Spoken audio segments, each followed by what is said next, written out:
नमस्कार भागवतेकरांनो. मी PS ओंकार चक्रवर्ती. मुलाखतीच्या तिसऱ्या भागामध्ये तुम्हा सर्वांचं मनापासून स्वागत. मागच्या भागात आपण पाहिले की इंटरव्ह्यू म्हणजे काय, इंटरव्ह्यूमध्ये कसे प्रश्न विचारले जातात, प्रश्नांचे प्रकार कसे आहेत, त्याचा उद्देश काय असतो आणि सन्माननीय इंटरव्ह्यू पॅनलचा प्रश्न विचारण्याचा हेतू काय असतो हे पण आपण पाहिलं. या भागामध्ये आपण इंटरव्ह्यू तयारी कशी करायची आणि सोबतच कोणकोणते सोर्सेस वापरायचे जेणेकरून जास्तीत जास्त चांगली माहिती आपल्याला आपल्यापर्यंत कलेक्ट करता येईल हे आपण पाहणार आहे. हा व्हिडिओ थोडा मोठा होणार आहे कारण बरेचसे महत्वाचे पॉईंट मी याच्यामध्ये एक्सप्लेन केलेले आहेत. यातला प्रत्येक मुद्दा जो आहे तो इंटरव्ह्यूचे मार्क्स तुमचा वाढवणारा असणार आहे, त्याच्यामुळे एकही सेकंद स्किप करू नका. तर जास्त वेळ न घेता आपण वळत आपल्या मुद्द्याकडे, मुलाखतीची तयारी कशी करायची. हा व्हिडिओ ज्यांनी मुलाखतीची तयारी अजिबात चालू केलेली नाही त्यांच्यासाठी पण महत्वाचा आहे आणि ज्यांनी थोडीफार चालू केलेली त्यांच्यासाठी सुद्धा महत्वाचं आहे, कारण बेसिक पासून मी सांगितलेलं आहे की इंटरव्ह्यू तयारी ही कशी करायची. यापुढे आता मी जे सांगणार आहे तर ते तुम्ही एका वहीमध्ये लिहून घ्या. ठीक आहे. म्हणजे बऱ्याच वेळेस काय होतं की आपण व्हिडिओ पाहून जातो पण नंतर एखादा मुद्दा लिहायचा किंवा आठवत नाही, त्याच्यामुळे महत्वाचे मुद्दे कधी कधी विसरण्याची दाट शक्यता असते. त्याच्यामुळे मी सांगताच तुम्ही ते नोट डाऊन करत चला. वळत आपल्या मुद्द्याकडे, इंटरव्ह्यूची तयारी कशी करायची. त्याआधी इंटरव्ह्यूच्या तयारीसाठी काय काय गरजेचं ते आपण पाहूया. सर्वात आधी बायोडाटा आपल्याला लागणार आहे. आपला जो बायोडाटा आहे म्हणजे कोणता, एमपीएससीचा फॉर्म. आपण जो एमपीएससीला फॉर्म भरून दिलेला आहे तर तो आपल्याला गरजेचा आहे, कारण त्याच आधारावर आपल्याला प्रश्न हे विचारले जाणार आहे. सोबत वही पेन आपल्याला लागणार आहे, कारण क्वेश्चन बँक तयार करायची, त्यानंतर माहिती कलेक्ट करायची, त्याचे आन्सर्स आपल्याला लिहायचे, तर त्याच्यामुळे वही पेन आपल्याला गरजेची आहे. खुर्ची आपल्याला महत्वाची, खुर्ची शक्यतो आपल्याला हात ठेवता येईल अशी असावी. सोबत आरसा लागणार आहे ज्याच्यामध्ये आपलं संपूर्ण शरीर दिसेल, कारण आपले इंटरव्ह्यूमध्ये फेशियल एक्सप्रेशन आणि देहबोली जी तर ती खूप मॅटर करते. आरशामध्ये आपल्याला पाहून त्यामध्ये सुधारणा करता येईल, त्याच्यामुळे तो पण महत्वाचा आहे. सोबत इंटरव्ह्यूचे जे काही पीवायक्यूज आहे म्हणजे इंटरव्ह्यूच्या ज्या ट्रान्सक्रिप्ट आहे तर त्या पण आपल्याला लागणार आहे, कारण कोणत्याही टॉपिकची जर आपण तयारी करत असू तर त्याच्या आपण आधी पीवायक्यू पाहत असतो, जेणेकरून त्याचा अँगल आपल्याला कळतो, महत्वाचे मुद्दे आपल्याला कळतात आणि त्याच्यामुळेच इंटरव्ह्यूचे पीवायक्यू आपल्याला लागणार आहे. सोबतच आपल्याला लॉची तयारी करण्यासाठी लॉचं एक बुक लागेल. आपल्याला व्हॉट्सअप आणि टेलिग्रामचे काही ग्रुप सुद्धा क्रिएट करावं लागणार आहे, जेणेकरून आपली माहिती आपल्या मित्रांपर्यंत आपल्याला पोहोचवता येईल. सोबत मित्रांकडची काही माहिती असेल तर ती आपल्याला आपल्यापर्यंत घेता येईल. त्याच्यामुळे व्हॉट्सअप ग्रुप हे आपल्याला महत्वाचे आहे. जसे की परत तुम्हाला मॉक इंटरव्ह्यू देण्यासाठी वेगवेगळे क्लासेस, त्या डेट्स वगैरे ते काढण्यासाठी, ते अपडेट मिळवण्यासाठी तुम्हाला त्या ग्रुपला पण जॉईन करू शकता. त्यानंतर एमपीएससी करणारे मित्र आपल्याला लागणार आहे. सोबतच आपल्या घरातलेही एक दोन मेंबर आपल्याला लागणार आहे. तर कशासाठी हे मी पुढं ते सांगणार आहे. सो आपल्याला सर्वात महत्वाचं इंटरनेट लागणार आहे.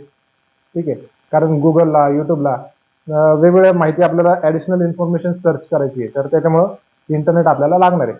आणि सगळ्यात महत्वाचं आपल्याकडे कॉन्फिडन्स असणं फार गरजेचं आहे, कारण कोणताही अधिकारी असला कोणत्याही सिच्युएशन मध्ये त्या सिच्युएशनला कॉन्फिडेंटली सामोरं जाणं हे अधिकाऱ्याला फार महत्वाचं असतं. त्याच्यामुळे अधिकाऱ्याकडे कॉन्फिडन्स हा खूप महत्वाचा आहे, त्याच्यामुळे बी कॉन्फिडंट. ठीक आहे. आता येऊत आपल्या मुद्द्याकडे, इंटरव्ह्यू तयारी कशी करायची. इंटरव्ह्यू तयारी करण्यासाठी आपल्याला जी प्रोसेस फॉलो करणार आहे ती प्रोसेस मी या ठिकाणी तुम्हाला सांगतोय. त्या प्रोसेस थ्रू, त्या फ्लो चार्ट थ्रू तुम्ही त्या ठिकाणी गेलं पाहिजे. तर या प्रोसेसचे म्हणजे मुलाखतीची तयारी करण्याचे 5 टप्पे या ठिकाणी पडतात. तर पहिला टप्पा कोणता, पीवायक्यू अँड इन्फॉर्मेशन कलेक्ट. दुसरा आहे बायोडाटावर आधारित क्वेश्चन बँक तयार करणं, त्यांचे आन्सर्स आपल्याला लिहून काढायचे. त्यानंतर तिसरा, आरशासमोर बसून आपल्याला बोलण्याचा नियमित सराव करायचा. चौथा, मॅक्सिमम मॉक इंटरव्ह्यू आपल्याला लिहायचे. ठीक आहे, जेणेकरून आपल्याला सुधारणा करता येईल. आणि पाचवा, या मॉक इंटरव्ह्यू मधून आपल्याला ज्या काही सुधारणा सांगितलेल्या त्या सुधारणा आपल्यात करायच्या आहे. ही 5वी स्टेप.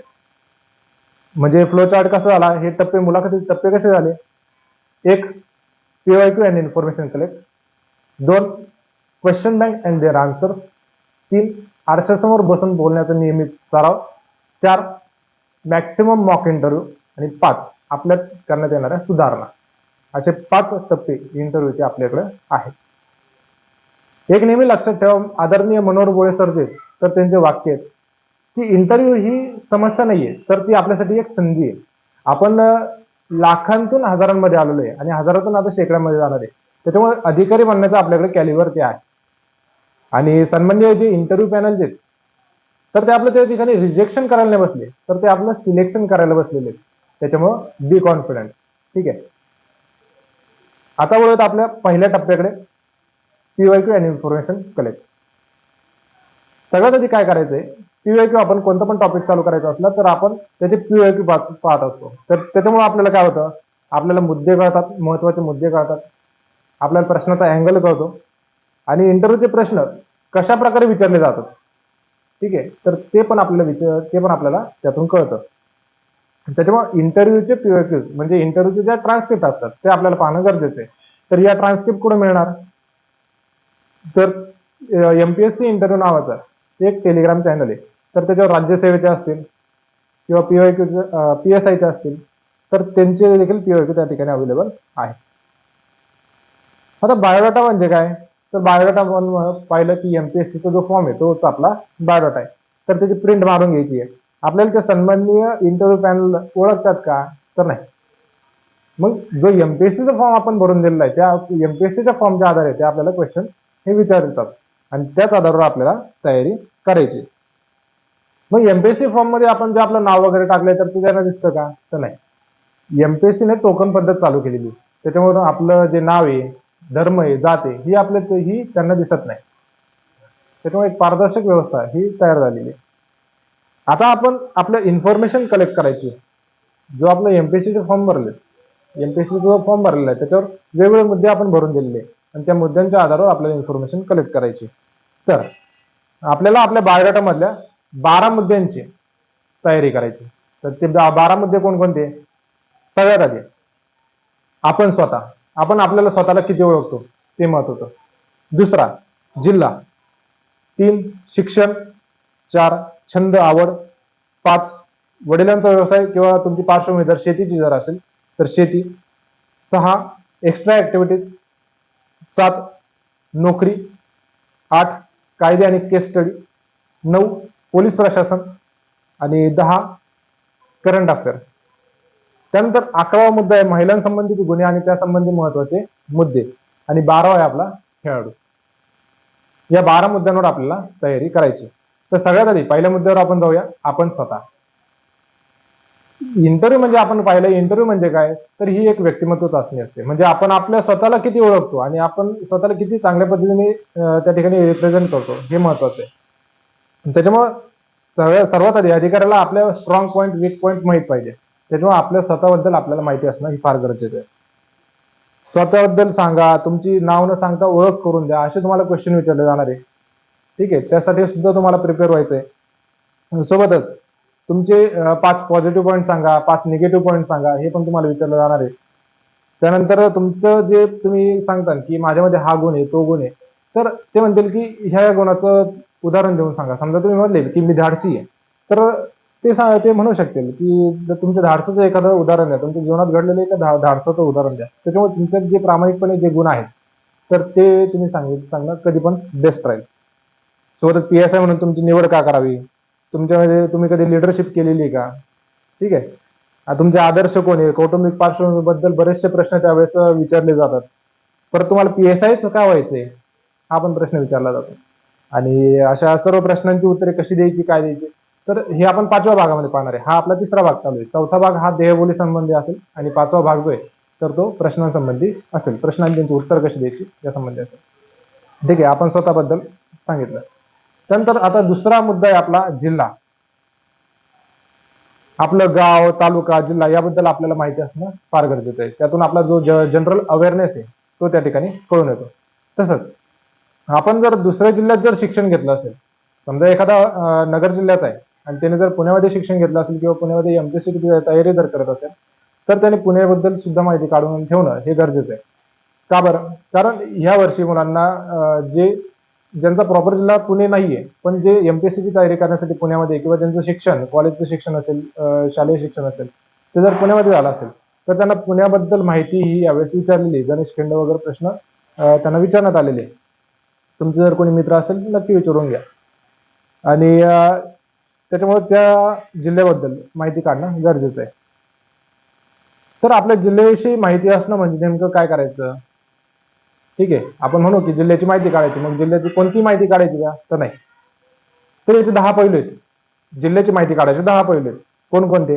1 ऐतिहासिक, 2 सामाजिक, 3 आर्थिक, 4 राजकीय, 5 सांस्कृतिक, 6 भौगोलिक किंवा प्राकृतिक, 7 पर्यटन, 8 धार्मिक स्थळ, 9 विशेष व्यक्ती किंवा स्थान आणि 10 जिल्ह्याचे वैशिष्ट्य, समस्या आणि त्यावरचे उपाय. या 10 मुद्द्यांवर, या 10 पैलूंवर आपल्या जिल्ह्याबद्दल माहिती काढायची. तर पहिला मुद्दा आपण पाहूयात ऐतिहासिक. ऐतिहासिक म्हणजे प्रत्येक जिल्ह्याला काही ना काही इतिहास आहे. ठीक आहे, तर आपल्या जिल्ह्याचा इतिहास माहित असणं फार गरजेचं आहे. मग इतिहास, आपल्या जिल्ह्याचा इतिहास माहित असणं म्हणजे काय, तर आपल्या जिल्ह्याची स्थापना, प्रसिद्ध राज्यकर्ते, प्रसिद्ध ऐतिहासिक घटना या सुद्धा महत्वाच्या आहे. ऐतिहासिक ठिकाण कोणकोणते आहेत, जिल्ह्याच्या नावात केलेले बदल आणि त्याच्यावर काही ओपिनियन बेस्ड क्वेश्चन आहे की बदल करावा का न करावा, का करावा, या संबंधी जे ओपिनियन बेस्ड क्वेश्चन आहे तर ते पण करून जाणं फार गरजेचं आहे. दुसरा मुद्दा आहे सामाजिक.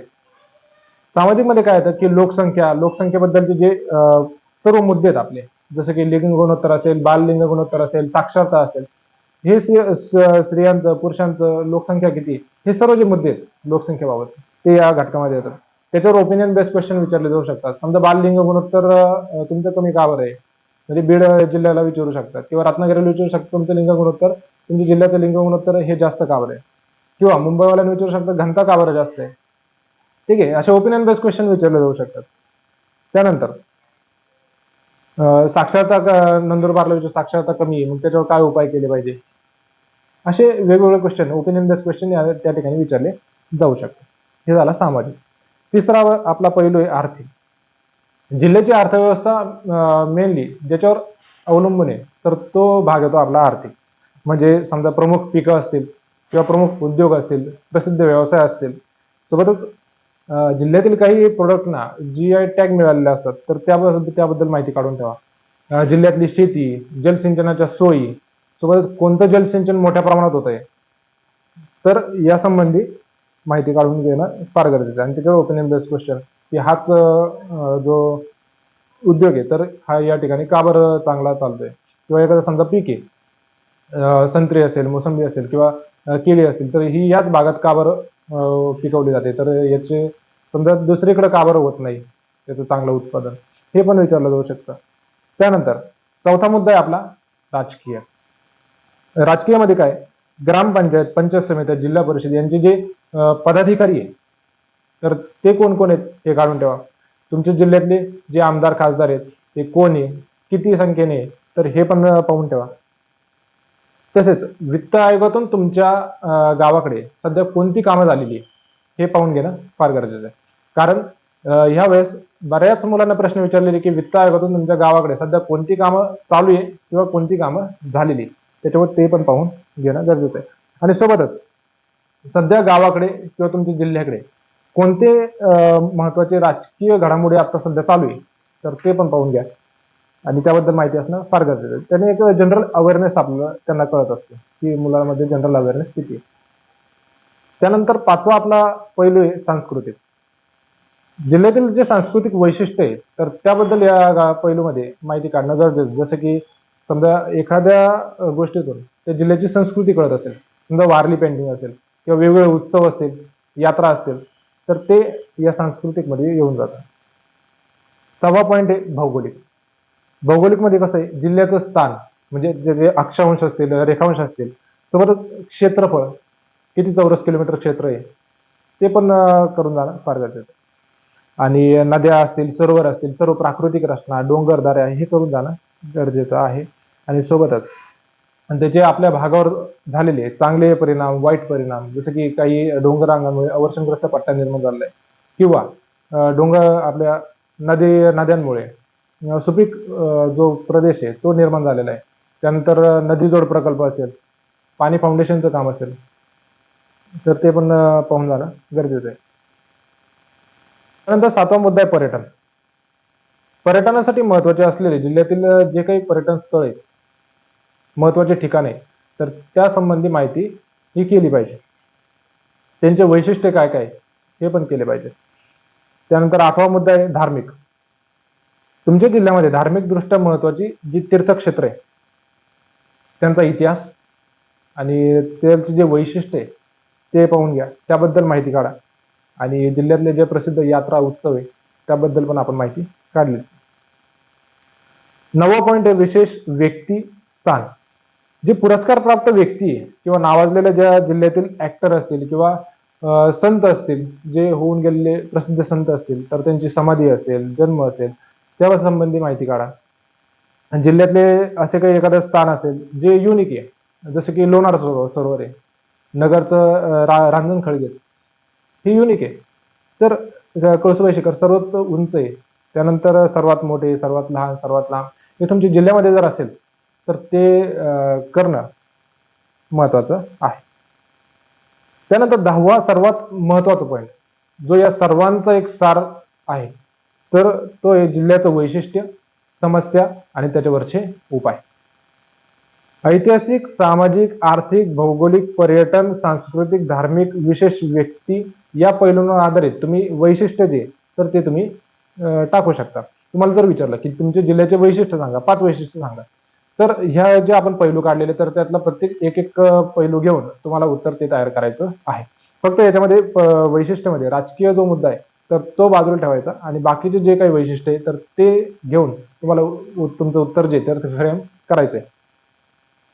सोबतच समस्या.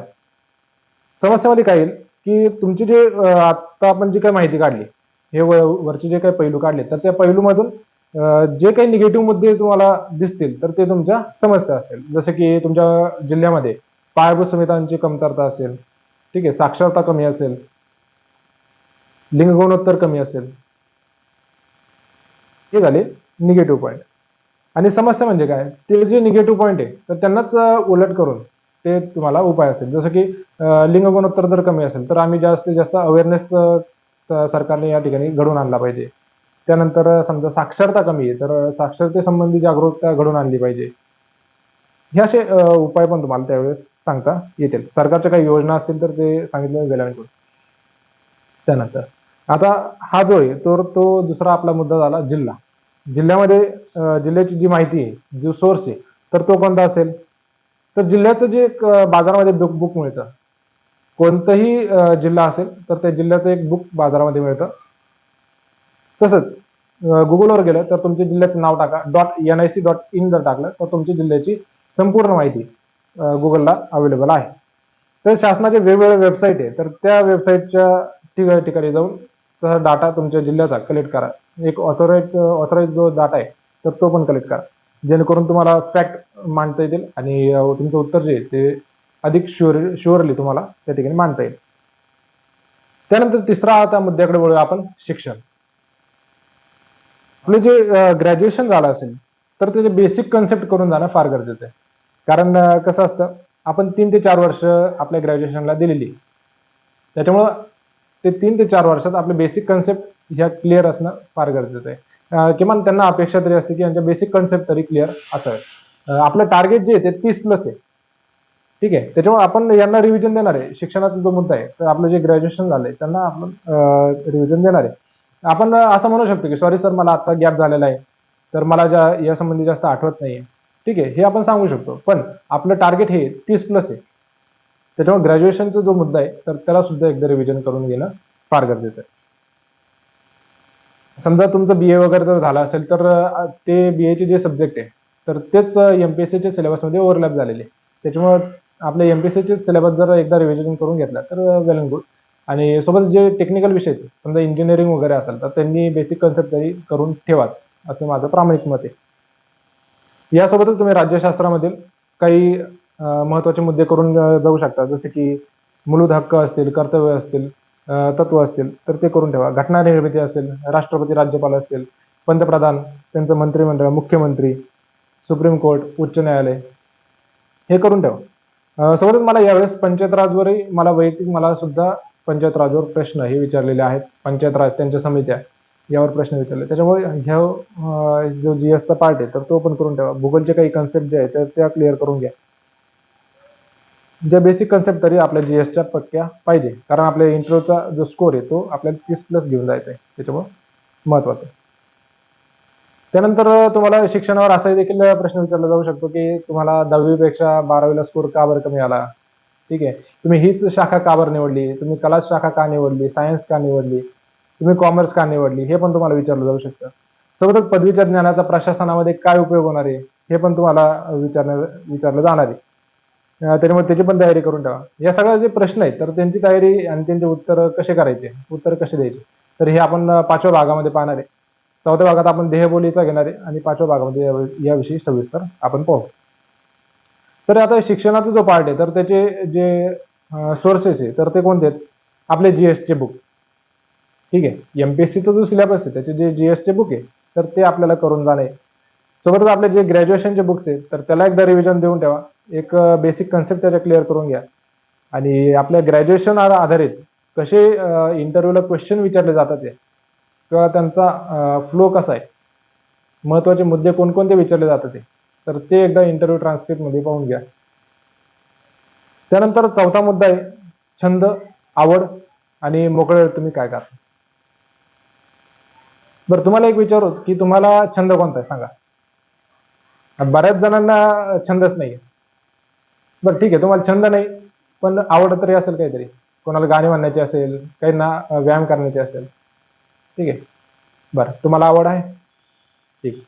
बरं, मग छंद आणि आवडमध्ये काय फरक आहे? बरं, ते जाऊ द्या. मोकळ्या वेळेत तुम्ही काय करता?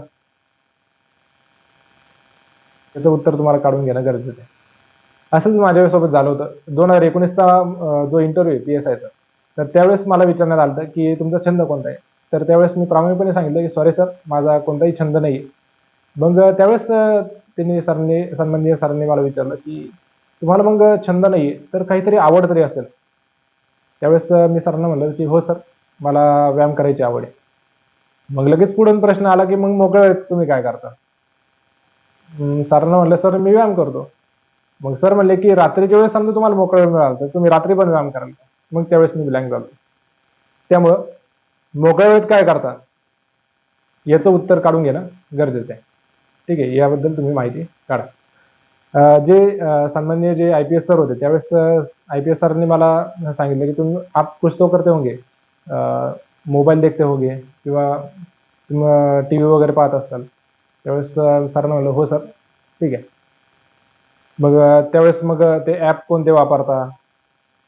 ठीक आहे. मोबाईलचा वापर, त्याचा यूज, मिसयूज, त्यानंतर व्यायामाचा आपल्या शरीरावर होणारा सकारात्मक परिणाम, पोलीस प्रशासनातला वापर, या संबंधी मग तो इंटरव्ह्यू जो आहे तो तिकडे वळाला होता. त्याच्यामुळे आपण जे काही सांगणार आहे तर ते शुअरली सांगणं हे गरजेचं आहे आणि त्याच आधारावर आपल्याला प्रश्नही विचारले जाणार आहेत. बरं. मग तुम्हाला छंद आणि आवड मधला फरक माहिती आहे का? तर नाही. तर मग त्या हिशोबाने मी सांगतो, की छंद हा म्हणजे काय असतो, की आपलं नियमित जी ॲक्टिव्हिटी आहे, जी रेग्युलरली आपण ॲक्टिव्हिटी करतो, तर तो आपला छंद असतो. आणि आवडीचं तसं नसतं. आवडीचं कसं आपल्याला जेव्हा वेळ मिळेल तेव्हा आपण तो करतो. ते रेग्युलरपणा त्यात नसतो. त्याच्यामुळे छंद आणि आवडमध्ये हा फरक आहे. तरच तुम्ही जो छंद सांगणार आहे, जी आवड सांगणार आहे, मोकळ्या वेळेत तुम्ही काय करता, हे जे तुम्ही सांगणार आहे, तर त्यातून तुमचं जे व्यक्तिमत्व आहे, तर ते सामान्य इंटरव्ह्यू पॅनल समोर हे मांडलं जाणार आहे. त्याच्यामुळे आपला जो छंद असेल, आवड असेल आणि मोकळ्यात केली जाणारी जी ऍक्टिव्हिटी असेल, तर ती सांगताना एक काळजी घ्यायची, की आपल्या पी-एस-आय पोस्टला अनुसरून आपण सांगितलं गेलं पाहिजे. जसं की आपला पी-एस-आय जो पोस्ट आहे, तर ती आउटडोअर जॉब आहे. तो आउटडोअर जॉब आहे आणि त्याच्यामध्ये आपल्याला टीम वर्किंग गरजेचं आहे. नेतृत्व क्षमता गरजेची आहे. कम्युनिकेशन स्किल चांगलं असणं गरजेचं आहे. सोबतच वेगवेगळे जे आपले गुण आहेत, तर ते डेव्हलप असणं फार गरजेचं आहे. त्याच्यामुळे आपण जे ऍक्टिव्हिटीज आपल्या सांगणार आहे, जो छंद सांगणार आहे, आवड सांगणार आहे, तर त्याच्यामध्ये तर जर ते रिफ्लेक्ट झालं, जे आपले गुण आहेत, तर ते रिफ्लेक्ट झाले, तर खूप चांगलं असतं. तुम्ही इंडोअर ऍक्टिव्हिटीज पण सांगू शकता. म्हणजे आता आउटडोअर मध्ये आपण काय सांगू शकतो, मला व्यायाम करायला आवडतो किंवा मित्रांसोबत मला बोलायला आवडतं. जर मोकळा वेळ असेल तर मी मित्रांसोबत बोलतो. ठीक आहे. किंवा मित्रांसोबत फिरायला जायला मला आवडतं. असं पण आपण सांगू शकतो. इंडोर ऍक्टिव्हिटी पण तुम्ही सांगू शकता, पण त्याच्यामध्ये कसं असतं, की तुम्ही गाणे ऐकतो किंवा मग मेडिटेशन करतो, हे पण तुम्ही सांगू शकता. पण एक सांगताना लक्षात घ्यायचं, की आपला जॉब हा आउटडोर जॉब आहे. त्याच्यामुळे त्या पद्धतीने सांगितलं तर खूप चांगलं राहील. एक ऑफिशियल समजा एक ऑफिस वर्कचा जर एखादा जॉब असतो, तर इंडोर ऍक्टिव्हिटीज वगैरे सांगणं चांगलं असतं. पण आपला आउटडोअर जॉब आहे त्याच्यामुळे आउटडोअर थोडं प्रेफर करा असं माझं मत आहे. सोबतच छंदाचे फायदे तुम्हाला सांगता आले पाहिजे. छंदाविषयी संपूर्ण माहिती तुम्हाला माहित असणं गरजेचं आहे. छंदाचा प्रशासनाला काय उपयोग होईल, तुम्हाला स्वतःला काय उपयोग होतोय, हे पण तुम्हाला सांगता आलं पाहिजे. बरं, छंदाविषयी माहिती काढायची असेल तर मग सगळ्यात भारी सोर्स कोणता आहे तर गुगलला जाऊन आपल्या छंदाविषयी माहिती ही सर्च करायची. त्यानंतर 5वा मुद्दा आहे आपला एक्स्ट्रा ऍक्टिव्हिटीज. एक्स्ट्रा ऍक्टिव्हिटीज म्हणजे कोणत्या? तुम्ही जर काही एक्स्ट्रा ऍक्टिव्हिटीज जर केल्या असेल जसं की एनसीसी असेल किंवा काही सामाजिक उपक्रमामध्ये जर भाग घेतलेला असेल तर या संबंधी तुम्हाला प्रश्न जे ते विचारले जाण्याची शक्यता ही असते. जसं की त्याचं ब्रीद वाक्य कोणतं आहे किंवा मग तुमच्या संस्थेची स्थापना कधी झाली किंवा त्याचे उद्देश काय काय आहे. ठीक आहे. या सर्व उपक्रमातून या एनसीसी वगैरे त्यानंतर सामाजिक उपक्रमातून तुम्ही जो सहभाग घेतलेला आहे तर त्यातून असं जाणवतं की तुमच्यामध्ये शिस्त आहे, तुमच्यामध्ये लिडरशिप क्वालिटी आहे, त्यानंतर तुम्ही टीममध्ये वर्क करण्याची तुमची कॅपेबिलिटी आहे, हे सर्व दिसून येतं. त्याच्यामुळे त्याबद्दल माहिती जर काढता आली तर 100% काढा आणि त्याभोवती जर इंटरव्ह्यू करत आला तर खूप चांगलं राहील. या अशा उपक्रमातून जे काही गुण जोपासले जातात ना त्यांचा नक्की प्रशासनाला फायदा होतो आणि त्याच्यामुळे भोवतीच इंटरव्ह्यू आपल्याला फिरवायचा आहे आणि जास्तीत जास्त माहिती त्याची कलेक्ट करून ठेवा. या सोर्स कोणता असेल गुगलला आणि ज्या संस्थेमध्ये तुम्ही काम केलेलं आहे तर त्या संस्थेच्या अधिकृत वेबसाईटला जाऊन एकदा नक्की भेट द्या आणि त्यांची जी माहिती त्यांचे ब्रीदवाक्य असेल, त्यांची स्थापना असेल, उद्देश असतील, हेतू असेल तर ते नक्की एकदा जाऊन चेक करा. त्यानंतर 6वा मुद्दा आहे सर्वात महत्वाचा शेती. घरची पार्श्वभूमी विचारत असताना जर शेतीचा उल्लेख होत असेल किंवा तुमचे वडील जर शेती करत असतील किंवा तुम्ही स्वतः शेती करत असतील तर शेतीबद्दल माहिती करून जाणं फार गरजेचं आहे. बऱ्याच वेळा आपण काय करतो की शेतीबद्दल माहिती करून जात नाही. एक आपण अशी पळवाट काढतो की घरच्यांनी मला फक्त अभ्यास करायला सांगितलं आणि घरचे म्हणाले की आम्ही शेती पाहतो. ठीक आहे, हे सांगू शकतो आपण, पण आपल्याला टार्गेट हे 30+ आहे. ठीक आहे, त्याच्यामुळं शेतीबद्दल संपूर्ण माहिती काढून घेणं गरजेचं आहे. म्हणजे आपण शेतकरी कुटुंबात जन्मलेलो आहे आणि लहानपणीपासून आपण शेतकरी कुटुंबात आहे तर आपल्याला बेसिक नॉलेज जे आहे तर ते असणं त्यांना अपेक्षित असतं.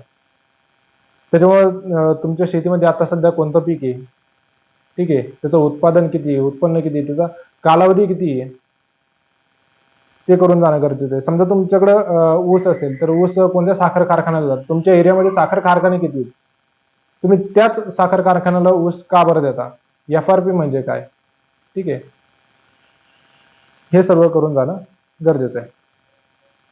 त्यानंतर ती टोळी काय असते, एक कोयता म्हणजे किती काय असतं ते सर्व करून जा. त्याबद्दल प्रश्न हे विचारलेले. सोबतच बऱ्याच वेळा काय होतं की तुम्ही शेती केली का हा प्रश्न विचारला जात नाही. घरची पार्श्वभूमी जर शेती असेल तर डायरेक्ट शेतीवर प्रश्न विचारले जातात. त्याच्यामुळे शेतीची माहिती करणं महत्वाचं आहे.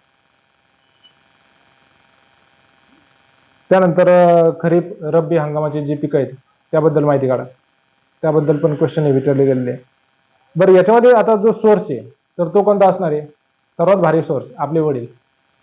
आपल्या वडिलांना जेवढं शेतीचं प्रॅक्टिकल नॉलेज आहे ना तर ते आपल्याला कोणी सांगणार नाही. त्याच्यामुळे आपल्या घरच्यांना, आपल्या वडिलांना शेतीबद्दल जेवढी आपल्याला लागते तेवढी सर्व माहिती विचारा. नक्की तुम्हाला एक प्रॅक्टिकल नॉलेज मिळेल. आणि सोबतच गुगलला ऍडिशनल इन्फॉर्मेशन पण तुम्ही सर्च करू शकता. आणि बाजारामध्ये तुमच्या शेतीमध्ये जे पीक आहे तर त्याचं एक बुक पण मिळतं. त्याच्यावर कोणते रोग पडतात, कोणते कोणते बियाणं असतात, कोणती फवारणी मारावी, ते किती महिन्याचं पीक असतं ते पण त्या ठिकाणी बुक मिळतं.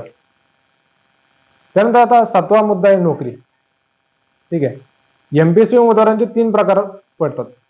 एक पूर्ण वेळ एमपीएससी करणारे, दुसरे नोकरी करून एमपीएससी करणारे आणि तिसरं नोकरी सोडून एमपीएससी करायला आलेले उमेदवार. यातले जे शेवटचे 2 प्रकार आहेत म्हणजे कोणते तर नोकरी करून एमपीएससी करणारे आणि नोकरी सोडून एमपीएससी करायला आलेले जे उमेदवार आहेत तर त्यांना नोकरीविषयक प्रश्न विचारले जाण्याची दाट शक्यता असते. किंवा तुमच्या जर एज्युकेशनमध्ये जर गॅप दिसत असेल तर त्या गॅपमध्ये तुम्ही काय केलं हा प्रश्न तुम्हाला विचारला जाण्याची दाट शक्यता असते. आणि त्यावेळेस जर तुम्ही नोकरी केली असेल तर त्या नोकरीवर तुम्हाला प्रश्न विचारले जाऊ शकतात. तर त्या नोकरीवर तुमचे जे प्रॅक्टिकल नॉलेज आहे ते प्रॅक्टिकल नॉलेज चेक केलं जातं. बरेच विद्यार्थी काय करतात की सहानुभूती मिळवण्यासाठी खोटं सांगतात की आम्ही इथं काम केलेलं आहे, तिथं काम केलेलं आहे. म्हणजे आपण खूप कष्टाळू आहे हे दाखवण्याचा त्यांचा प्रयत्न असतो. पण अशा वेळेस काय होतं, जे सन्माननीय इंटरव्ह्यू पॅनल आहे, तर ते क्रॉस क्वेश्चन केले केले जातात आणि प्रॅक्टिकल नॉलेज नसल्यामुळं संबंधित जो उमेदवार आहे, तर तो त्या ठिकाणी त्या ट्रॅपमध्ये अडकला जातो आणि संबंधित उमेदवाराचा खोटारडेपणा जो आहे, तर तो त्या ठिकाणी दिसून येतो. त्याच्यामुळे तुम्ही जर खरंच काम केलं असेल तर प्रामाणिकपणे सांगा. कोणतंही काम असू द्या, त्याची लाज बाळगू नका. सरळ सांगा, सर मी असं असं काम केलेलं आहे आणि त्याबद्दल जे प्रॅक्टिकल नॉलेज आहे, जे प्रॅक्टिकली आन्सर तुम्हाला देता येतील, तर ते 100% द्या. त्याच्यामुळे तुमचे जे नोकरीबद्दल संपूर्ण माहिती काढा. याच्यामध्ये तुम्हाला सोर्स कोणता आहे? समजा तुम्ही ज्या ठिकाणी नोकरी करत असाल, म्हणजे एखाद्या संस्थेमध्ये नोकरी करत असाल, एखाद्या कंपनीत नोकरी करत असाल, तर त्याची जी अधिकृत वेबसाईट आहे, तर त्या ठिकाणी जाऊन तुम्हाला त्याचा जो सोर्स आहे, त्याची जी माहिती आहे, ती तुम्हाला कलेक्ट करायची. त्यानंतर 8वा मुद्दा आहे कायदे आणि केस स्टडी. कायद्यामध्ये काय होतं, की आपले जे मेजर ऍक्ट आहे, मायनर ऍक्ट आहे, तर त्या संबंधी रिव्हिजन तुम्हाला एकदा तरी देणं गरजेचं आहे. कारण ते कायद्याचं ज्ञान वापरून आपल्याला काही उत्तरं ही द्यावं लागतात. त्यात परत फाशी असावी की नसावी, फाशी शिक्षा कोणकोणत्या गुन्ह्यांना आहे, त्यानंतर काही कलम पण विचारले जाऊ शकतात.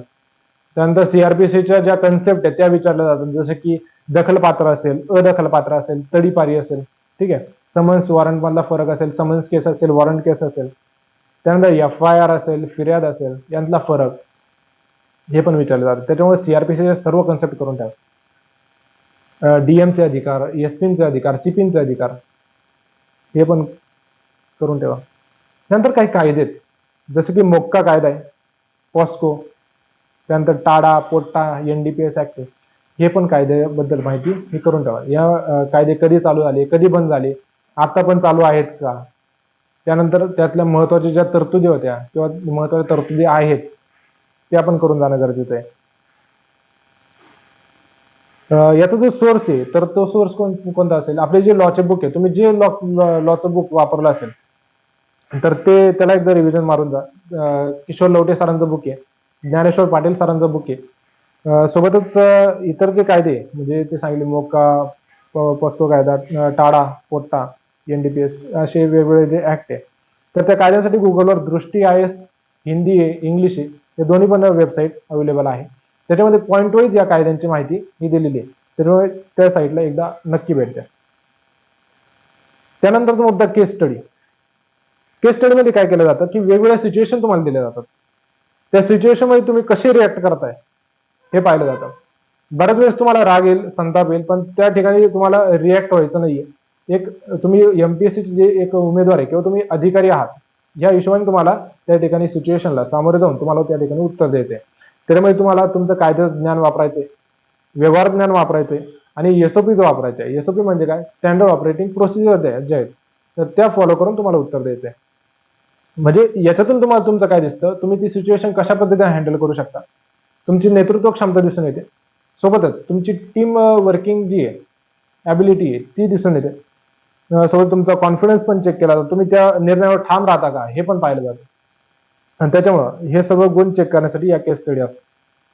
आता हे केस स्टडीचं जे सोर्स आहे, तर तो कोणता आहे? तर PYQ जे आपले आहेत इंटरव्ह्यूचे, जे इंटरव्ह्यूचे ट्रान्सक्रिप्ट, त्याच्यामध्ये कशा कशा केस स्टडी विचारलेले आहे हे एकदा पाहून घ्या. आणि सोबत SOPचं एक बुक मिळतं, त्याची PDF जी आहे, तर ती मी आपल्या टेलिग्राम चॅनलला PSI ओंकार मेड ऑफिशियल या टेलिग्राम चॅनलला मी टाकलेली आहे. ती पण एकदा पाहून घ्या. आणि स्टँडर्ड ऑपरेटिंग प्रोसिजर्सनेच बऱ्याचशा सिच्युएशन या सॉल्व्ह होतात. त्याच्यामुळे एकदा नक्की चेक करा. त्यानंतर 9वा आपला मुद्दा आहे पोलीस प्रशासन. पोलिसी ज्या संज्ञा आहेत, जसं की नक्षलवाद असेल, दहशतवाद आहे, मोरल पोलिसिंग, पोलीस सुधारणा, पोलीस दलाची जी उतरंडी ती खांद्यावरची जे सिम्बॉल्स आहे, तर ते काय काय दर्शवतात, कोणतं पद दर्शवतात, तर ते करून जाणं गरजेचं आहे.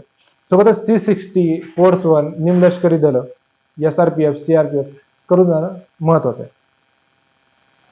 जे आपले पोलीस विभाग आहे त्यांच्या संबंधी माहिती काढा, त्यांचे मुख्यालय कुठे आहेत ते पण करून गेलं पाहिजे. सोबत तंत्रज्ञानाशी रिलेटेड जे MBS प्रणाली आहे, CCTNS आहे, तर तेही त्याबद्दलही माहिती काढून ठेवा. त्यानंतर पोलीस दलासमोरची जी आव्हानं आहे, ज्या समस्या आहे, परत भ्रष्टाचारासंबंधी काही मुद्दे आहेत, तर ते पण त्याबद्दल माहिती काढली पाहिजे. जेणेकरून त्याबद्दल काही ओपिनियन बेस्ड क्वेश्चन विचारले जातात, तर तेही आपल्याला जमले पाहिजे. आता याचे सोर्सेस कोणकोणते? तर सोर्सेस तुम्हाला युनिक अकॅडमीचे जे इंटरव्ह्यूचं जे नोट्स आहे तर त्या करून जा. त्यामध्ये पोलीस प्रशासनासंबंधी चांगली माहिती आहे. सोबतच PSI साठी एक सिरीज आहे सुशील बारी सरांची, तर ती पण पाहून जा. खूप चांगले व्हिडिओ आहेत. तुमचे बरेचसे कन्सेप्ट त्या ठिकाणी क्लिअर होतील. ठीक आहे. आता 10वा मुद्दा आहे करंट अफेअर. जे चर्चेतल्या घडामोडी तर त्याच्यावर आपल्याला फॅक्च्युअल आणि ओपिनियन बेस्ड क्वेश्चन हे इंटरव्ह्यूमध्ये विचारले जातात. त्याच्यामुळं जे ओपिनियन बेस्ड क्वेश्चनची आपल्याला तयारी करायची त्यासाठी इंटरव्ह्यूच्या 2 ते 3 महिने आधीचे करंट अफेअरचे जे चर्चेतले जे मुद्दे आहेत तर त्याच्यावर तयारी करून जाणं फार गरजेचं आहे. आणि आपलं मत मांडताना जे सरकारचं अधिकृत धोरण आहे तर त्याच्या विरोधी आपलं मत मांडता कामा नाही. कारण आपण पोलीस प्रशासनात आपण जाणार आहे, ठीक आहे, आपण भाग होणार आहे त्याचा. त्याच्यामुळं आपलं जे अधिकृत सरकारचं धोरण आहे तर त्याच्या विरोधी मत मांडायचं नाहीये आणि आपलं उत्तर जे आहे ते बॅलन्स असलं पाहिजे. बरं, करंट अफेअरवर जसे जे फॅक्च्युअल किंवा ओपिनियन बेस्ड क्वेश्चन आहे ते कसे काढायचे तर त्याचे एक नमुना म्हणून मी काही जे न्यूज आहे तर त्याचे ओपिनियन बेस्ड क्वेश्चन किंवा फॅक्च्युअल बेस्ड क्वेश्चन हे काढले होते. तर ते आपल्या टेलिग्राम चॅनलवर चेक करा. नक्की त्याचं ते पाहून तुम्हाला क्वेश्चन जे ते काढता येतील. आता करंट अफेअरसाठी आपल्याला सोर्स कोणकोणते? तर लोकसत्ता पेपर आहे. त्यानंतर ॲडिशनल इन्फॉर्मेशनसाठी यूट्यूब गुगलला सर्च करा. त्यानंतर तुमचं जे मासिक असतं, तुम्ही जे कोणतंही मासिक वापरत असाल, पृथ्वी परिक्रमा वापरत असाल किंवा अजून इतर कोणतं वापरत असाल तर ते वापरा. त्यामधून माहिती घ्या. हे झाले करंट अफेअरचे सोर्स. त्यानंतर 11वा मुद्दा आहे महिला संबंधी गुन्हे आणि त्यांच्या संबंधी रिलेटेड महत्वाचे चर्चेतले घडामोडी. महिला संबंधी जे काही कायदे, कलम आहे, गुन्हे तर ते आपल्याला करून ठेवायचे. सोबत त्यांच्या शिक्षा काय काय तर ते आपण आपल्याला करायचे. महिला पोलिसांच्या ज्या समस्या आहे त्याच्यावर उपाय जे तर ते आपल्याला करायचे. विशाखा गाईडलाईन असतील किंवा सुप्रीम कोर्टाच्या ज्या केसेस आहे, महत्वाच्या केसेस आहे महिलांशी रिलेटेड, त्या पण आपल्याला करून जाणं महत्वाचं आहे. महिला पोलिसांची पोलीस दलात गरज आहे का, किंवा महिला पोलिसांची कोणकोणत्या ठिकाणी आपल्याला गरज आहे, कोणकोणत्या ठिकाणी महिला पोलीसच गेल्या पाहिजे, हे पण आपल्याला करायचंय. त्या ठिकाणी ओपिनियन बेस्ड क्वेश्चन सुद्धा आपल्याला विचारले जातात. सोबतच करंट अफेअर्सशी रिलेटेड महत्वाचे जे मुद्दे आहेत, समजा आता महिला आरक्षणाचा मुद्दा आहे तर महिला आरक्षण द्यावं का, किती पर्सेंटेज मध्ये आहे, किंवा कुठे कुठे आता सध्या महिला आरक्षण आहे, हे पण विचारलं जाऊ शकतं. महिला उमेदवारांना तर हमखास महिला या घटकावर प्रश्न विचारले जातात म्हणजे जातातच. त्याच्यामुळे महिलांनी तर हा टॉपिक जो आहे, हा जो पैलू आहे, हा जो मुद्दा आहे, महिला संबंधी गुन्हे आणि त्या संबंधी महत्वाचे चालू घडामोडीचे मुद्दे, हे 100% करून गेलंच पाहिजे. त्यानंतर शेवटचा आपला मुद्दा आहे खेळाडू. खेळाडूंना कसं आहे, त्यांनी आपल्या खेळाबद्दल संपूर्ण माहिती असणं फार गरजेचं आहे. कारण त्यांनी आपल्या जीवनाचे बरेचसे वर्ष हे त्या खेळासाठी दिलेले असतात. त्याच्यामुळे तुम्हाला त्या खेळाबद्दल माहिती असणं महत्वाचं आहेच. सोबतच आपले उत्तर देताना तुमचे जे खेळाच्या संज्ञा आहेत तर त्या वापरून तुम्ही उत्तर दिलेलं कधी पण चांगलं राहील. जसं की आपलं इकॉनॉमिक्सला इकॉनॉमिक्सची भाषा असते, पॉलिटीला पॉलिटीची भाषा असते. त्याच पद्धतीने जे खेळाचे प्रश्न आहेत तर त्याच्यामध्ये तुमच्या ज्या खेळाच्या संज्ञा आहेत तर त्या वापरून जर उत्तर दिलं तर ते बेस्ट राहील असं मला वाटतं. तर तुमचं ग्राउंडचं मेजरमेंट असतील, त्या स्पर्धा कोठे भरतात, ठीक आहे, आता सध्या कुठे याची स्पर्धा चालू आहे का, या संबंधी प्रश्न हे विचारले जातात. सध्या आशियाई क्रीडा स्पर्धा चालू आहे, वर्ल्ड कप चालू आहे, त्याबद्दल सुद्धा माहिती काढून ठेवा.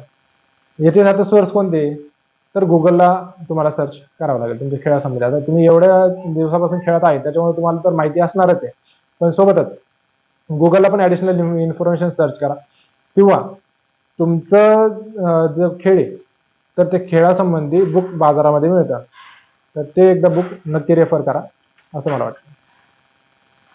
बरं, हा तर झाला आपला पहिला टप्पा, मुलाखतीचा पहिला टप्पा झाला कोणता, PYQ अँड इन्फॉर्मेशन कलेक्ट. आपण बरीचशी आता इन्फॉर्मेशन कलेक्ट केलेली आहे, PYQच पाहिलेली आहे, आपल्याला आता कळलेलं आहे की या इन्फॉर्मेशनवर आधारित कसे कसे प्रश्न विचारले जाणार आहेत. त्याच्यामुळे आता दुसऱ्या टप्प्याकडे आता वळूयात. दुसरा टप्पा आहे question bank and their answer. आपण ही जी काही सर्व माहिती काढलेली आहे बायोडाटावर आधारित, तर याच्यावर आपल्याला कशा पद्धतीने प्रश्न विचारले जाऊ शकतात, तर याची आपल्याला क्वेश्चन फ्रेम करायचे. हे क्वेश्चन फ्रेम केल्यानंतर हे क्वेश्चनचे आपल्याला आन्सर आपल्या वहीमध्ये लिहून ठेवायचे. फक्त असं नाही म्हणायचं की आपण हे क्वेश्चन काढला आणि याचं उत्तर असं असं देऊ, फक्त विचार करून ठेवायचा. वहीमध्ये उत्तर लिहिलं गेलं पाहिजे. ठीक आहे, नंतर तुम्ही त्यात सुधारणा करा, पण आता सध्या तुमच्या डोक्यामध्ये जे उत्तर आहे तर ते तुमच्याकडून लिहिलं गेलं पाहिजे. आता याच्यामध्ये बायोडाटावर आधारित प्रश्न कसे विचारले जातात, तर यासाठी आकार फाउंडेशन आणि कर्मवीर फाउंडेशन यांचं जे वर्कबुक आहे तर ते आपल्या टेलिग्राम चॅनलला मी टाकेल, त्याची PDF टाकेल, तर ते एकदा नक्की रेफर करा. त्याच्यामध्ये क्वेश्चन्स दिलेले आहेत, बायोडाटावर कसे क्वेश्चन विचारले जाऊ शकतात ते क्वेश्चन आहेत, खाली आन्सर लिहायला जागा पण दिलेली आहे. तर ते एक वर्कबुक जर असेल तर ते नक्की आपल्या PSI ओंकार मेड ऑफिशियल या टेलिग्राम चॅनलला मी टाकेल. हा, मी एकदा नक्की हे क्लिअर करतो की मी ह्या व्हिडिओमधून कोणत्याही क्लासचा किंवा कोणाचीही ऍडव्हर्टाईज मी या ठिकाणी करत नाही. जे मुलांसाठी बेस्ट आहे, जे भावी अधिकाऱ्यांसाठी बेस्ट आहे आणि मुलाखतीत तुमचे मार्क इम्प्रूव्ह करून देणार आहे, तर तेच या ठिकाणी मी तुम्हाला सांगतोय. बरं, क्वेश्चन कसे असतात यासाठी पुन्हा आपल्याला PYQ पाहिजे. आपण माहिती काढलेली आहे, ते PYQच पाहून घ्या. त्या दृष्टिकोनातून आपले जे प्रश्न आहे तर ते फ्रेम झाले पाहिजे, कारण आपल्या बायोडाटावर बराचसा इंटरव्ह्यू हा चालत असतो. इंटरव्ह्यूचे जे PYQs आहेत तर त्यावर आधारित कसे प्रश्न विचारले जातात आणि त्याचे उत्तर मुलांनी कसे दिलेले हे पाहण्यासाठी PSI मुलाखत नावाचं रयत प्रबोधिनीचं काळ्या रंगाचं पुस्तक मिळतं बाजारात, तर ते नक्की एकदा रेफर करा. आणि सोबतच तुम्ही गोपाल दर्जी फाउंडेशन असेल, दृष्टी IAS, spotlight academy, infinity academy यांचे युट्यूबवरचे जे मॉक इंटरव्ह्यूचे जे व्हिडिओ आहेत तर ते एकदा नक्की पाहून घ्या की मुलं कशा पद्धतीने उत्तर देऊ राहिले, त्यांची बोलण्यातली क्लिअरिटी कशी आहे, त्यांचा कॉन्फिडन्स कसा आहे, आपल्याला अजून काय सुधारणा करता येईल हे पण एकदा पाहून घ्या. वरील आपले जे बायोडाटा आहे त्यांची प्रश्नांची उत्तरं जी ती वहीत लिहिली गेली पाहिजे हे मी पुन्हा सांगतोय. कारण बऱ्याच वेळेस काय होतं, आपण फक्त प्रश्न काढून ठेवतो आणि उत्तर जे ते आपण उद्या लिहू परवा लिहू असं म्हणून ते लिहिणं कधी होत नाही. त्याच्यामुळे ज्यावेळेस प्रश्न लिहिले गेले त्याच वेळेस त्याचा आन्सर लिहिलं गेलं पाहिजे. आणि या सर्व प्रश्नांचा उत्तरांचा तुम्हाला काय करायचं, बोलून बोलून सराव करायचा. ठीक आहे, आता हा झाला इंटरव्ह्यूचा दुसरा टप्पा. पहिला टप्पा आपण कोणता पाहिला, PYQ अँड इन्फॉर्मेशन कलेक्ट. दुसरा टप्पा पाहिला question bank and their answers.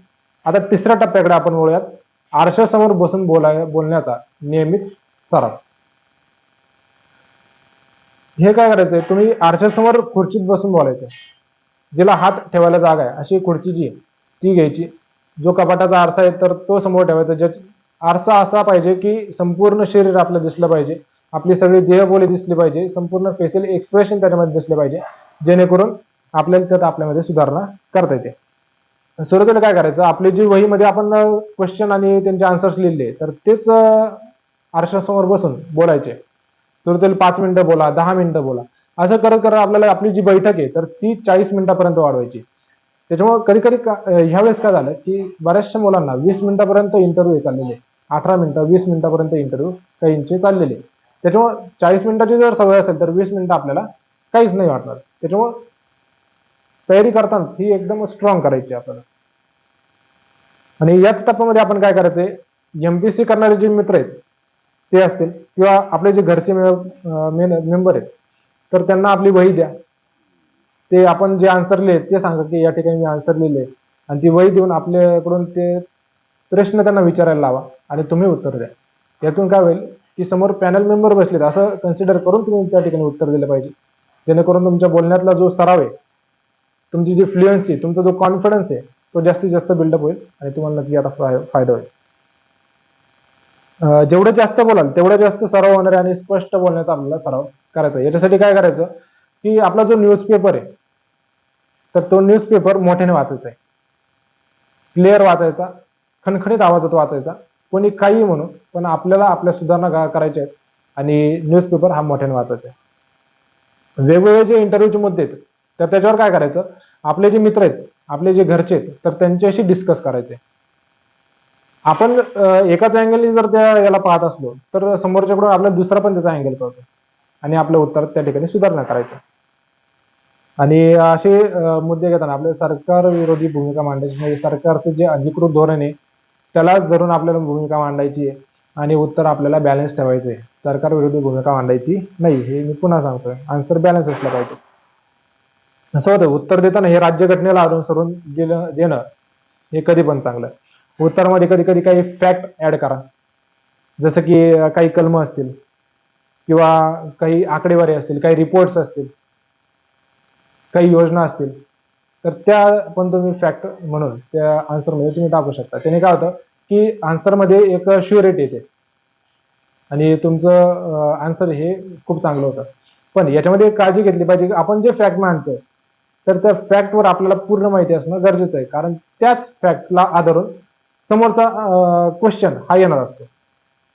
त्याच्यामुळे फॅक्ट मांडताना आपले फॅक्ट जे आहेत तर ते सुद्धा त्याच्याबद्दल माहिती काढून घेणं महत्वाचं असतं. त्यासाठी मग तुम्ही शासनाच्या अधिकृत वेबसाईट आहे तर ते जाऊन तिथे एकदा चेक करा. त्यानंतर इकॉनॉमिक सर्वे, बजेट आहे, त्यातले महत्वाचे मुद्दे करून जा, जेणेकरून तुम्हाला योजना असतील, काही महत्वाच्या ज्या शासनाच्या घडामोडी तर त्या तुम्हाला त्या ठिकाणी मांडता येतील. सोबतच ऍडिशनल इन्फॉर्मेशन जर तुम्हाला कोणत्या मुद्द्यांची जर लागत असले तर दृष्टी IAS या वेबसाईटवर तुम्ही जाऊ शकता. त्याच्यामध्ये कसं आहे, हिंदी आणि इंग्लिश दोन्ही पण भाषेमध्ये ती वेबसाईट आहे. पॉइंट वाईज माहिती दिली आहे, कारण ती युपीएससी करणाऱ्या विद्यार्थ्यांची ती साईट आहे. तर त्याच्यामध्ये पॉइंट वाईज माहिती, डिटेल माहिती तुम्हाला मिळेल. त्याच्यामुळे एकदा नक्की भेट द्या.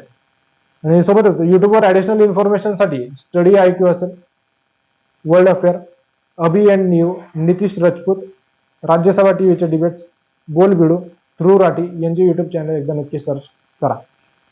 आणि यामध्ये बऱ्याच प्रमाणात आपल्याला इन्फॉर्मेशन मिळून जाईल.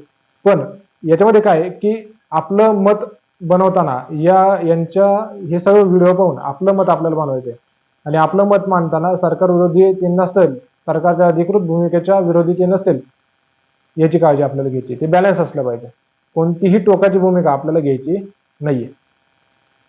आणि सोबतच काय करायचंय की आपलं मित्रांचे व्हॉट्सअपचे, टेलिग्रामचे ग्रुप तयार करायचे. त्याने काय होईल, आता समजा मी आहे तर मी एक 5 ते 10 मुद्द्यांची रोजची जर मी इन्फॉर्मेशन काढली तर माझ्यासारखेच अजून जर समजा ग्रुपमध्ये 10 विद्यार्थी जर असतील, 10 उमेदवार जर असतील तर ते 10 मुद्द्यांची इन्फॉर्मेशन जे तर ती काढणार आहे. त्याच्यामुळे एका दिवसात 10 इन्फॉर्मेशन घेण्यापेक्षा 10 जणांच्या 100 इन्फॉर्मेशन तुम्हाला मिळू शकते. त्याच्यामुळे व्हॉट्सअप आणि टेलिग्रामचा खूप चांगल्या पद्धतीने तुम्हाला वापर या प्रिपरेशनच्या काळात तुम्हाला करता येणार आहे. आता तिसरा आपला टप्पा पूर्ण झाला, आरशासमोर बसून बोलण्याचा नियमित सराव. पहिला टप्पा होता PYQ अँड इन्फॉर्मेशन कलेक्ट. दुसरा मुद्दा होता question bank and their answers. तिसरा मुद्दा होता आरशासमोर बसून बोलण्याचा नियमित सराव. आणि चौथा मुद्दा आहे मॉक इंटरव्ह्यू. शांततेच्या काळात आपण जेवढं घाम गाळू तेवढं युद्धाच्या काळात आपलं कमी रक्त सांडणार आहे. त्याचप्रमाणे आपल्याला आपल्या शांततेच्या काळात मॉक इंटरव्ह्यू देणं गरजेचं आहे. त्यामुळे काय होईल की आपल्याला कॉन्फिडन्स येणार आहे, आपली थॉट प्रोसेसिंग वाढणार आहे, सोबतच आपल्या बोलण्यामध्ये क्लॅरिटी येणार आहे, स्पष्टता येणार आहे, बोलण्यात फ्लुएन्सी येणार आहे आणि सर्वात महत्वाचं आपल्या ज्या चुका होतात तर त्या आपल्याला वेळेआधी समजणार आहे आणि त्याच्यामुळे आपल्या सुधारणा करण्याला वाव असणार आहे. मॉक इंटरव्ह्यूसाठी तुम्ही spotlight academy, infinity academy, reliable academy, Rayat Prabodhini, Amit Dahane sir, Manohar Bhole sir, Gopal Darji foundation, unique academy, Aakar foundation, सोबतच स्टडी सर्कल या संस्थांकडे जाऊन तुम्ही PSIचे मॉक इंटरव्ह्यू देऊ शकतात. ह्या ज्या संस्था आहेत तर त्या PSIचे मॉक इंटरव्ह्यू घेत असतात. तर नाशिकला, औरंगाबादला, पुण्याला वेगवेगळे जे चांगले चांगले क्लासेस आहेत त्या ठिकाणी तुम्ही जाऊन मॉक इंटरव्ह्यू देऊ शकतात. हे मॉक इंटरव्ह्यू फ्री असतात. काही ठिकाणी एक माफक फी असते, पण बऱ्याच ठिकाणी 95 ते 98% मॉक इंटरव्ह्यू हे फ्रीच असतात. त्याच्यामुळे नक्की तुम्ही जाऊन त्या ठिकाणी स्वतःमध्ये सुधारणा करून घ्या. जेवढे जास्त तुम्ही मॉक इंटरव्ह्यू द्याल तेवढं त्या ठिकाणी चांगलं असतं. कारण मॉक इंटरव्ह्यू मध्ये, आणि एक लक्षात ठेवा, मॉक इंटरव्ह्यू मध्ये किती मार्क देतात हे महत्वाचं नाही, तर आपल्याला कोणकोणत्या सुधारणा सांगतात तर ते महत्वाचं आहे. जरी तुम्हाला 15-16 मार्क देऊ किंवा मग 30-32 मार्क देऊ, आपल्याला मॉक इंटरव्ह्यूच्या मार्क्सची देणं घेणं नाही. आपल्याला काय करायचंय, आपल्यामध्ये कोणत्या सुधारणा करायच्या तर हे संबंधित क्लासचे जे सन्माननीय सर असतील तर त्यांना तुम्हाला विचारायचंय, सर ठीक आहे माझा आज इंटरव्ह्यू असा चांगला झाला, पण तुम्हाला अजून काय याच्यामध्ये सुधारणा वाटतं ते. तर ते पण तुम्ही विचारलं गेलं पाहिजे. मॉक इंटरव्ह्यू तुम्हाला जेवढे शक्य असेल तेवढे मॅक्सिमम द्या. 5 द्या, 10 द्या, 15 द्या. त्याबद्दल काही हरकत नाही. तुम्ही मॅक्सिमम जेवढे देताल तेवढे तुमच्यात बोलण्याचा जो सराव आहे तो जास्त होणार आहे आणि तुमचा कॉन्फिडन्स हा बिल्डअप होणार आहे. आणि ज्या दिवशी तुम्ही ऍक्च्युअल जो आपला पी-एस-आयचा इंटरव्ह्यू तुम्ही देणार आहे, तर त्यावेळेस तुम्हाला असं वाटणार आहे की आपण कोणतंही नवीन असं एखादं कार्य करत नाही. आपलं हे रुटीन एकदा होऊन जाईल, बोलण्याचा एक सराव होऊन जाईल आणि त्यासाठी जास्तीत जास्त मॉक इंटरव्ह्यू तुम्ही दिले पाहिजे. बऱ्याच वेळेस काय होतं, एक तुम्हाला सांगतो, बऱ्याच वेळेस काय होतं, की एका पॉइंटवर एका क्लासचं मत असं असतं की हा मुद्दा बरोबर आहे आणि दुसऱ्या क्लासचं मत असतं की हा मुद्दा चुकीचा आहे किंवा थोडा वेगळा असला पाहिजे. माझ्या सोबतचा एक किस्सा सांगतो. एक माझ्या खिशाला ब्राऊन कलरचा पेन असायचा, त्याला गोल्डन क्लिप असायची. तर एका क्लासने सांगितलं की जो तुमची जी गोल्डन क्लिप आहे तर त्याच्याकडून सारखी नजर राहते, तो बदलता आला तर बघा. आणि दुसऱ्या क्लासने सांगितलं की तुमच्या जो खिशाला जो गोल्डन क्लिपचा जो पेन आहे तर तो खूप तुम्हाला शोभून दिसतोय. तर अशा वेळेस मी स्वतःला विचारलं की आपल्याला कोणतं चांगलं दिसतंय आणि जो पेन आहे तर तो लावला तर मला कॉन्फिडंट फील व्हायचं आणि त्याच्यामुळे मग मी जो माझा फायनल इंटरव्ह्यू होता पी-एस-आयचा आता 2020चा, तर त्याला सुद्धा माझ्या खिशाला तो पेन होता. आणि अशा वेळेस बरेचसे असे मुद्दे असतील. हा एक एक्झाम्पल मी दिलं तुम्हाला. बरेचसे असे मुद्दे असतील की वेगवेगळ्या क्लासचे वेगवेगळं मत असेल. पण त्या ठिकाणी आपल्याला योग्य काय वाटतं हे त्या ठिकाणी महत्वाचं असतं. आणि नक्कीच अशा प्रकारे आपण या ठिकाणी इंटरव्ह्यूची तयारी कशी करावी आणि त्याबद्दल कोणकोणते सोर्सेस वापरायचे हे आपण पाहिले. पुढच्या भागामध्ये आपण काय पाहणार आहे की देहबोली कशी असली पाहिजे, आवाजाची टोनिंग कशी असली पाहिजे आणि काही मायनर काही चुका होतात विद्यार्थ्यांकडून. तर त्या काय काय होतात, त्या टाळण्यासाठी आपण काय करायचं हे आपण पाहणार आहे. त्याच्या पुढच्या म्हणजे 5व्या भागामध्ये आपण पाहणार आहे की काही प्रश्न आणि त्यांची उत्तर कशा पद्धतीने द्यायची हे आपण पाहणार आहे. आणि ह्या सर्व व्हिडिओज आल्यानंतर तुम्हाला नोटिफिकेशन मिळण्यासाठी चॅनलला सबस्क्राईब करून ठेवा आणि भेटूया लवकरच पुढच्या भागात. धन्यवाद.